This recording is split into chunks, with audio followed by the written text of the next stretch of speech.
से आ रहे हैं, कोई गुजरात से आ रहा है। कल मैंने एक वीडियो देखा, एक लड़का जम्मू कश्मीर से चलकर सहारनपुर तक गया और उसको आगे बिहार तक जाना था। इसी तरह से आप सबने देखा कि कई बहनें गर्भवती हैं, गर्भवती होते हुए 6 घंटे 8 घंटे कड़ी धूप में चल रही हैं।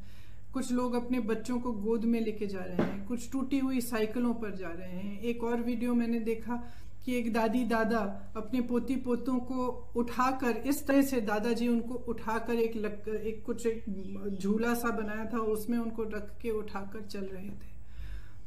अब हम सबको अपनी जिम्मेदारी समझनी पड़ेगी।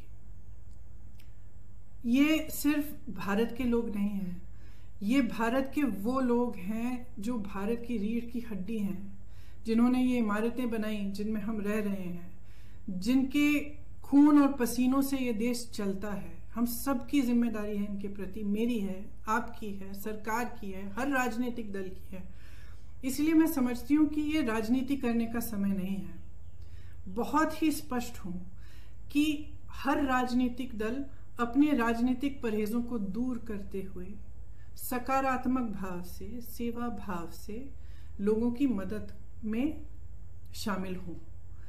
तो उत्तर प्रदेश की जो कांग्रेस पार्टी है, इसी भावना को लेकर जैसे ही लॉकडाउन की अनाउंसमेंट हुई, उसके अगले दिन हमने हर जिले में वॉलंटियर ग्रुप बनाए, जिसको हमने कांग्रेस के सिपाही का नाम दिया। इन वॉलंटियर ग्रुप्स के जरिए हमने हेल्पलाइन जारी करी हर जिले में, और दिन रात हम खाना राशन बांटने का काम कर रहे हैं। इसके अलावा हमने सांझी रसोइयां खोली। उसके अलावा हमने हाईवे की टास्क फोर्स बनवाए, जो हाईवे पे जो चल रहे हैं उनकी मदद के लिए है। तो तमाम ऐसे कार्य हमारे बड़े से बड़े लीडर और हमारे ग्रामीण स्तर के कार्यकर्ता, हमारे जिला स्तर के कार्यकर्ता अपने ही साधनों से ये काम दिन रात कर रहे हैं। और इस काम के जरिए हमने अब तक 67 लाख लोगों की मदद की है। उसमें से 60 लाख के करीब उत्तर प्रदेश में ही हैं और 7 लाख लोग ऐसे हैं जो उत्तर प्रदेश के बाहर फंसे हुए थे, जिनको खाना राशन की जरूरत थी और जिनका वापस आने के लिए हम कोऑर्डिनेशन कर रहे हैं। हमारी एक सेंट्रल हेल्पलाइन भी है, उसके जरिए भी हम लगातार दिन रात कोऑर्डिनेशन करते हैं। तो हम मदद करना चाह रहे हैं। हमारी भावना शुरू से सकारात्मक रही है और सेवा का भाव हो रहा है। इसी भाव से हमने अपने सुझाव मुख्यमंत्री जी को दिए और सकारात्मक रूप से ही दिए कि देखिए, आपको ठीक लगे तो आप ये चीजें कर लीजिए। जहां जहां हमें लगा कि वो कुछ अच्छा कर रहे हैं, हमने उनकी तारीफ भी की, हमने उसका स्वागत किया, उन कदमों का स्वागत भी किया। कुछ समय से हम कह रहे थे कि यूपी रोडवेज की जो बसें हैं उनको प्रवासी भाई बहनों के लिए उपलब्ध करा दीजिए, ताकि उनको जो पैदल चल रहे हैं वो बसों में बैठकर बसों में बैठकर सुरक्षित तरह से अपने घर गांव पहुंच पाए।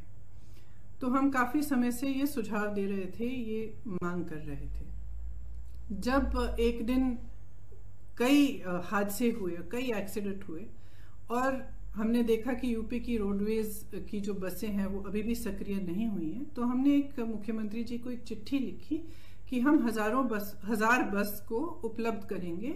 गाजियाबाद और नोएडा बॉर्डर पर हम इन बसों को रोक देंगे और आप अगर अनुमति देंगे इसके संचालन के लिए, तो जो प्रवासी भाई बहन दिल्ली और एनसीआर क्षेत्र से चल रहे हैं उनको हम इन बसों में बिठाकर अपने घर तक पहुंचा देंगे। तो अगले दिन मुख्यमंत्री जी ने ये ऐलान किया कि यूपी रोडवेज की 12,000 बसें हैं, इन्हीं का इस्तेमाल होगा और आपकी बसों की जरूरत नहीं है। तो हमने 17 तारीख को सुबह 500 बसें गाजियाबाद में खड़ी की थी, हमने उनको वापस भेज दिया। अगले दिन उनसे एक और चिट्ठी मिली कि आप अपनी लिस्ट दे दीजिए और 1000 बस की आप लिस्ट दे दीजिए, उसमें चालक का नाम होना चाहिए, परिचालक का नाम होना चाहिए, फिटनेस सर्टिफिकेट वगैरह सब कुछ आदि होना चाहिए, ये हमारे पास पहुंचा दीजिए।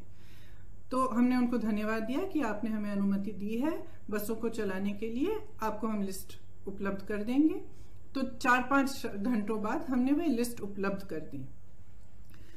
फिर 11:30 बजे रात को उनसे एक और चिट्ठी मिली कि आप अपनी 1000 बसें लखनऊ पहुंचा दीजिए कल सुबह 10 बजे। तो इसमें हमने कहा कि देखिए, हमारी बसें खाली दिल्ली से लखनऊ जाएंगी।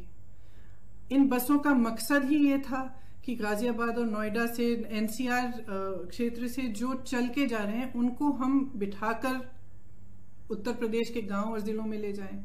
तो इन बसों का लखनऊ तक खाली चलना तो पूरे मकसद को ही खत्म कर देता है। तो हमने उनसे ये सुझाव दिया कि देखिए, हम गाजियाबाद नोएडा में इन बसों को तैयार रख लेंगे, आप परमिट दे दीजिएगा। फिर ये पूरा राजनीतिक सिलसिला शुरू हुआ कि आप हमें परमिट दे रहे हैं, लिस्ट दे रहे हैं, लिस्ट में कुछ गलत नाम है।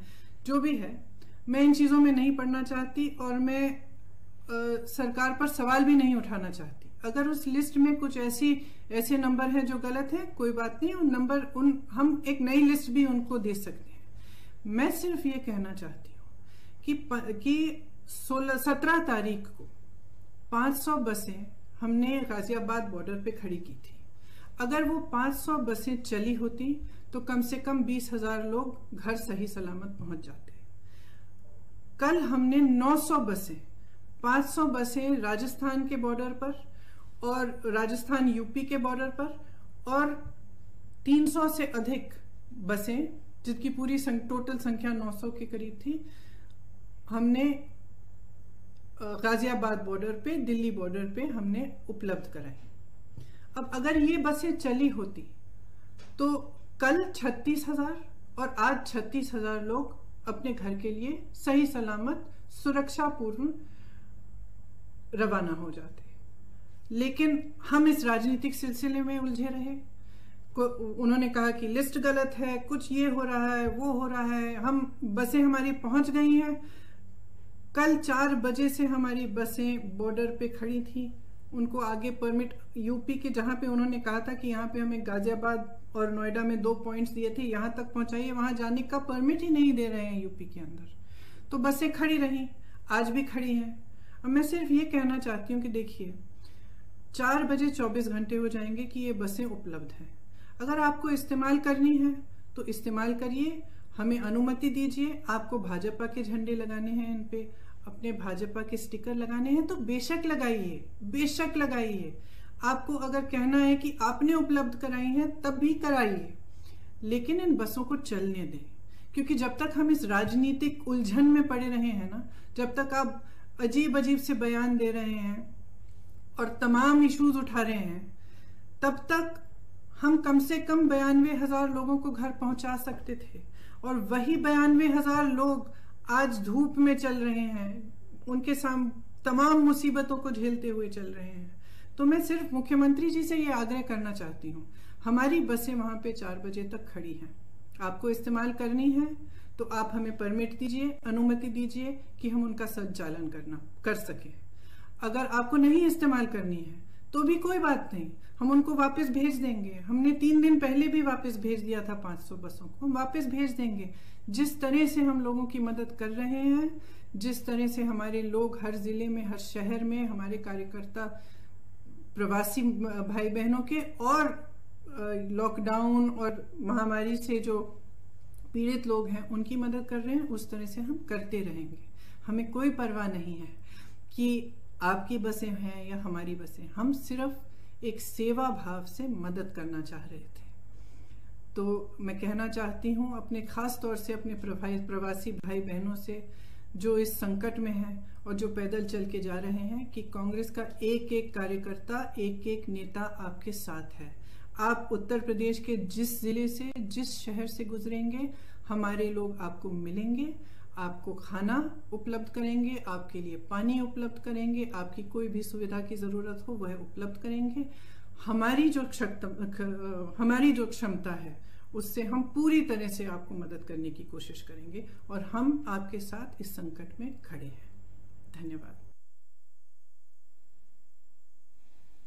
तो ये तस्वीरें आप तक पहुंचाते यहाँ पर कांग्रेस महासचिव प्रियंका गांधी वाड्रा ने तमाम मुद्दों को लेकर के बातचीत करते हुए नजर आए। आपको बता दें, यहाँ पर प्रियंका गांधी वाड्रा ने एक प्रेस कॉन्फ्रेंस का आयोजन किया और तमाम मुद्दों को लेकर के बातचीत करते हुए नजर आई।